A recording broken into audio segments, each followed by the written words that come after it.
mas eu já estava começando a duvidar de algumas coisas, principalmente com dinheiro envolvido, né? Eu fui no fatídico Congresso Internacional, onde teve o Demônios da Garoa, eu fui. Então, quem duvidar, eu fui, eu estava lá. Foi Mariporã, né? Foi Mariporã, em São Paulo. Eu estava lá, eu toquei pandeirinho junto, porque era o amor cristão. Nós. Temos aqui uma participante do Pagode do Salão do Rei. Participei, meu filho participou com o lencinho na mão. Todo mundo lá, tomando caipirinha, todo mundo junto, imagina. Então, participei. Teve.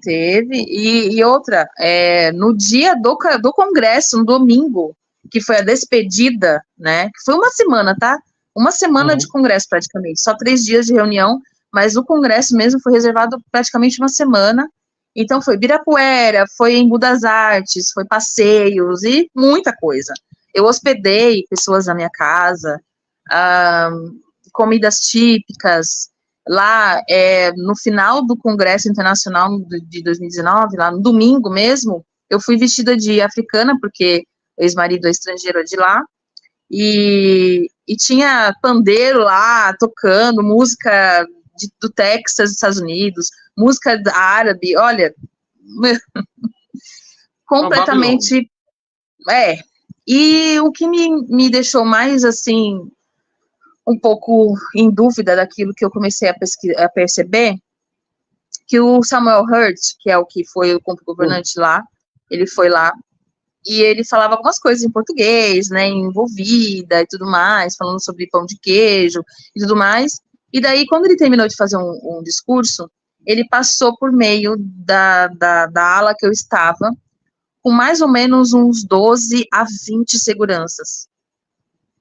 E aquilo eu fiquei muito assim, eu falei, meu Deus, é um homem como a gente, só porque ele vai pro céu, tem que ter segurança. E se ele morrer, não tá bom? Não tem que morrer mesmo para ir pro céu? Se ele morrer, quem que vai fazer? Gente, por que em meio dos irmãos tem que ter segurança?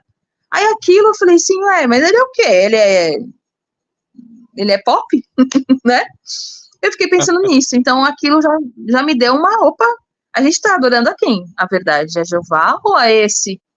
E assim, filas e filas para cumprimentar e tirar foto com o irmão da comissão de filial, o diretor de assembleias lá dos Estados Unidos, e ele que é ungido. E eu falei, gente, eles vão pro céu, gente, a gente tem contato direto com Jeová, é só falar com Jeová aqui direto, não precisa deles. Então, eu fiquei aquilo, né, eu fiquei bem em dúvida. Depois eu comecei a ver esse pandeirinho no meio do salão, músicas com palmas, que até pouco tempo, há 10 minutos atrás não podia, agora pode, e aquilo de ficar tendo essas novas luzes, e de repente, apagou, né? A outra luz lá de 1970 apagou, agora tem outra nova luz, agora deve ser de LED, vai durar um pouco mais. Então, é um negócio que eu comecei a ter uma dúvida nessa, e daí só foi comprovado que não existe amor nenhum, não tem nada dessa de, eu vou deixar as 99 ovelhinhas lá e vou recuperar aquela que foi. Não existe. E daí eu consegui ver que ser testemunha de Jeová rica é status. Os ricos, eles têm ascensão mais rápido, anciãos e tudo mais, porque é muito raro você ver, muito, muito raro mesmo, ter uma congregação rica que tenha um ancião pobre, alguma coisa assim, ou ele é muito ganancioso, né, que a maioria das vezes é. E daí eu assisti o vídeo da Comissão Real Australiana, e depois a barba só foi o pé na porta para mim sair de vez. Como você chegou na Corte Real Australiana? Pelos vídeos mesmo do TikTok, pelos vídeos dos dissidentes, e depois eu li, acho que uma semana eu li o livro Crise de Consciência. Infelizmente eu tive um outro colapso nesse meio tempo, não faz nem 15 dias eu tive um colapso, porque ainda me dói um pouco de falar que tudo que eu vivi lá dentro foi mentira, né? A gente não tem a consciência, a gente não tem consciência de nada, a gente realmente acredita que a gente vai abraçar leão e viver junto com as árvorezinhas lá, né, dar uns 3 toquinhos, cair uma maçã, a gente acha que realmente a gente acredita muito nisso. Eu acreditava muito nisso. E qualquer chuva, qualquer nuvem preta que formava no céu, eu estava pensando que era Armagedon. Eu tinha muito medo da grande tribulação, eu morria de medo.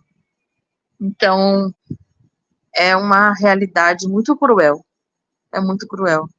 Então, quando eu cheguei assim mesmo, que eu vi que ninguém da minha vida me amou de verdade, porque todo mundo que tá lá dentro não te ama.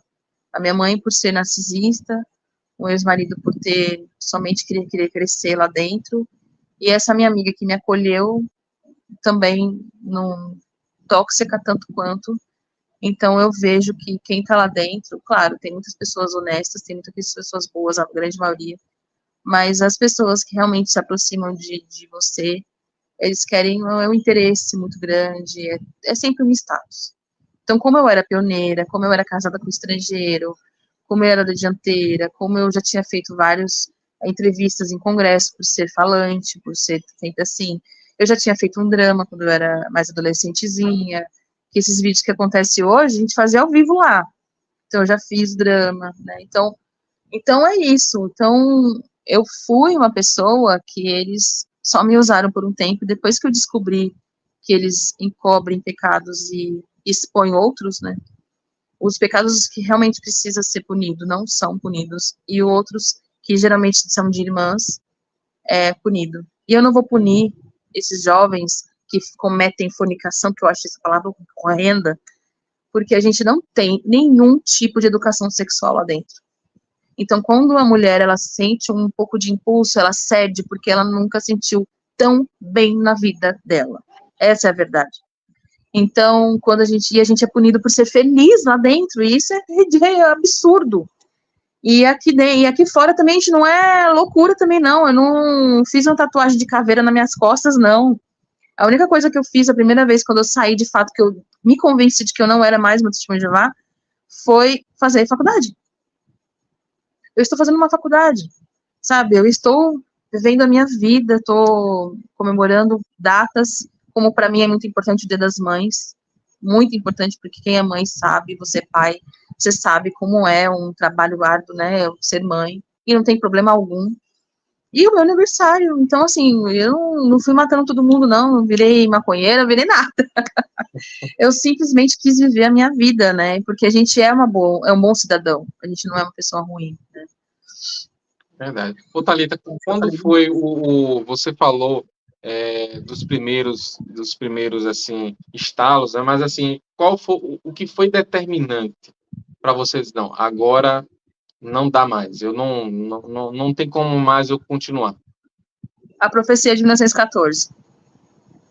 Está escancarado ali que não é 607, né, a destruição da Babilônia. Então, eu sempre fui, assim, eu sabia de todas as profecias na ponta da língua, de 2.500 anos, leme, tal, até que é o Parsinha, escrito na parede, eu devorei o livro de Revelação, inclusive, quando eu era pioneira, eu dirigi o estudo bíblico de congregação, porque não tinha saia ministerial, então eu dirigi o estudo bíblico para as idosinhas lá no livro de Revelação, então eu decoro e salteado todas aquelas profecias, e quando eu fui realmente ver uma profecia bem detalhado, com um outro livro, eruditos e tal, quando eu fui ver, isso de madrugada, eu fui ver e eu falei, não tem como. E agora depois eu fui ver os boletins antigos, e eu era tão cega que eu não tinha visto. O corpo governante decidiu, o corpo governante não existe mais Jeová. E nunca existiu Jesus, a gente não tem a importância que é Jesus. Jesus só é importante no memorial. Jesus não é importante para a Testemunha de Jeová, porque eles querem, de alguma forma, substituir o corpo governante por Jesus. Né? Então, foi essa a impressão que deu, né? Lendo a Bíblia fora, foi isso. O ponto determinante para mim ter certeza de que era uma seita foi a profecia. Uhum.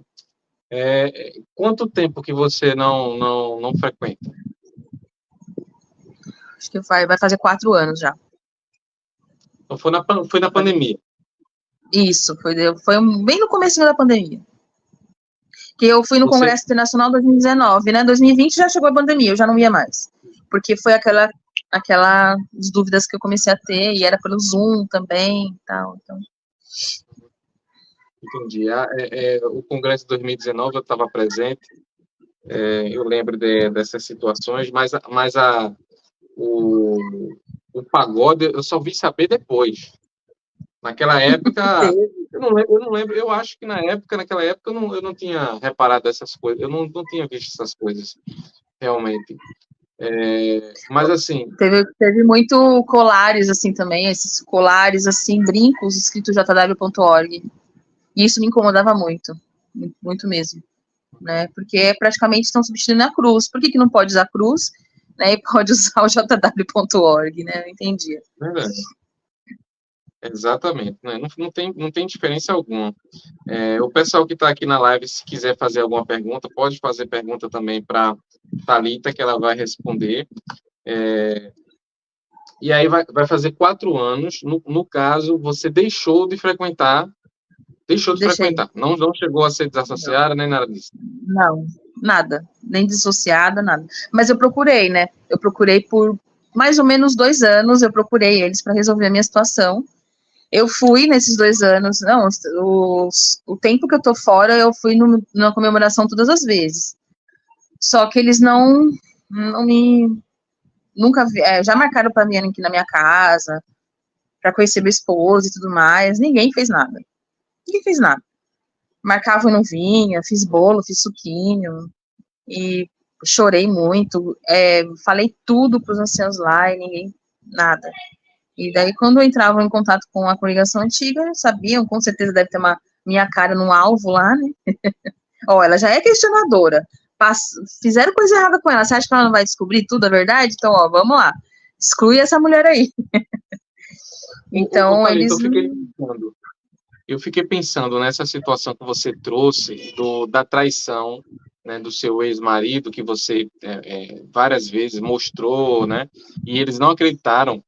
Você acha que essa primeira situação que você viveu, que também foi um negócio bem chato, né? Porque você viu o caso da sua amiga, você falou para sua amiga para ver o que poderia fazer, sim, e aí acabou toda nessa situação, e você saiu como uma mentirosa.